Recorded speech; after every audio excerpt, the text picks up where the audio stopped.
So ayun mga paps, palit naman tayo ng Krapovic. Palit tayo ng itong muffler. So tinanggal ko na kanina yung yung stock ko. May may kasama ng silencer.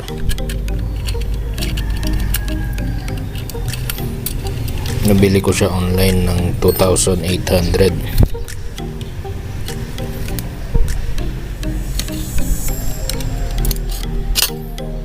Ayan. Ito, open siya. And then ito yung silencer niya. Pagkatapos nun meron pa siyang takip ulit dito. Ito siya. So tatlo ang magiging klase ng tunog niya. Pero wala rin yata pinagkaiba kung ito at isasalpak mo ito, ganun din. Pero dapat pasok sa mga LTO na 115 decibel. So mamaya isa sound test natin siya. Ito tinanggal ko na yung plastic na ito. Sound test natin siya. Okay naman siya, quality. So tara, install natin mga paps.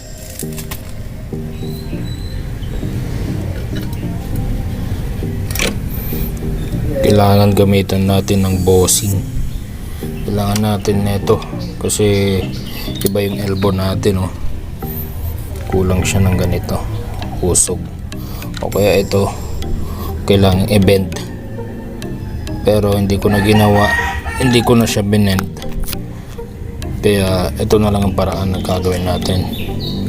Gawin natin ng bossing dito, bossing. Try natin mga paps. Yun.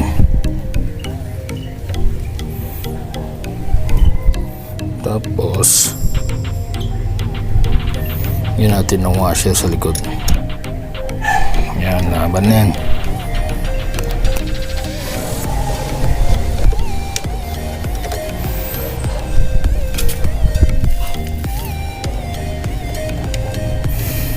Krapovic.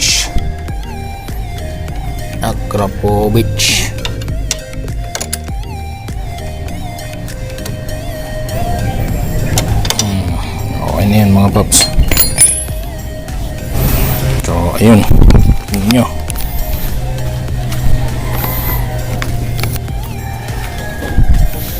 So sound test na lang natin mamaya sa labas.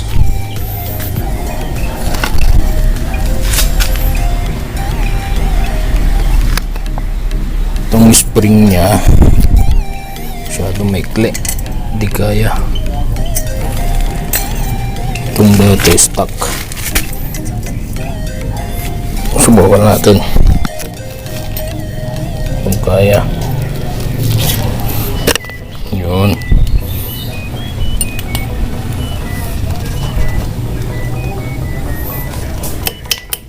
Tigas naman siya, hindi siya plastic.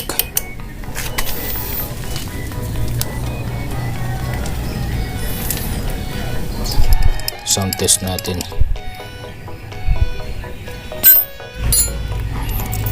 So maya muna mga paps, labas natin yung motor.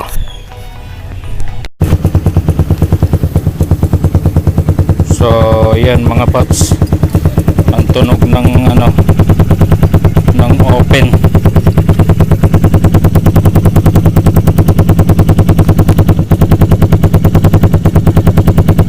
Nang walang silencer.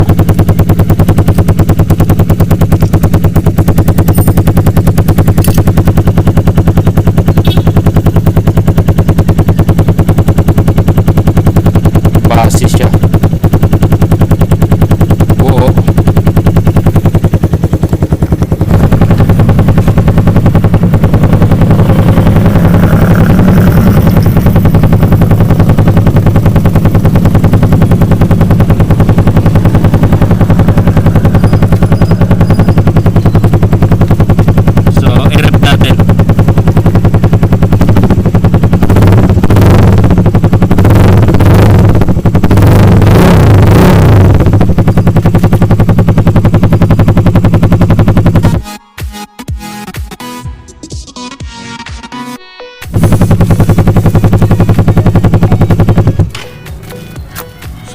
Lagay naman natin tong silencer.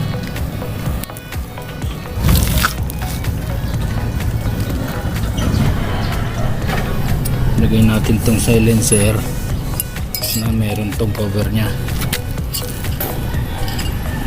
Ayan.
Ayun, try naman natin yung tanggalin yung cover ng silencer.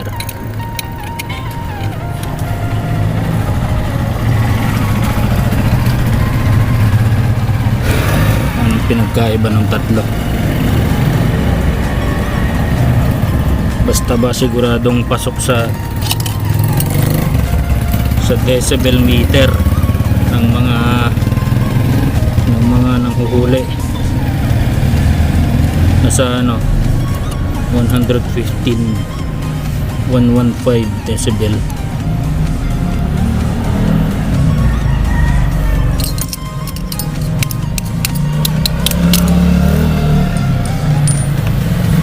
So ayun, tinanggal natin yung cover ng silencer.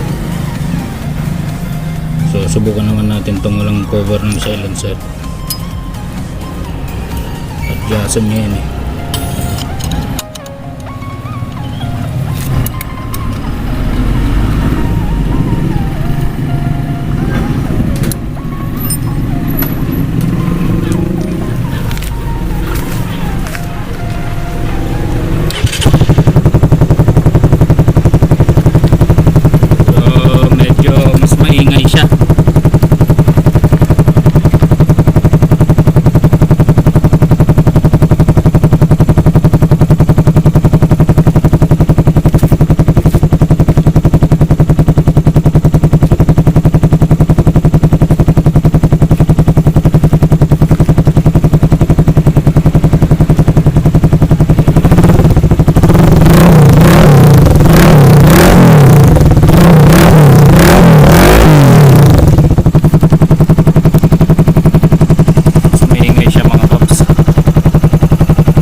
Decibel meter ng mga ano yan, mga nanghuhuli.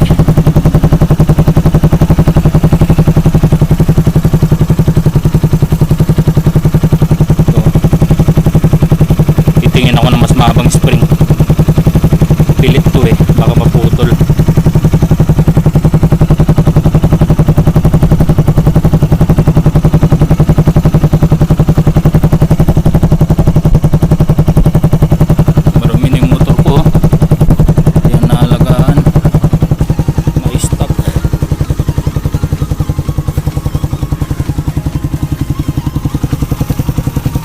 So next ko, tanggalin ko tong leg shield natin, leg shield, and then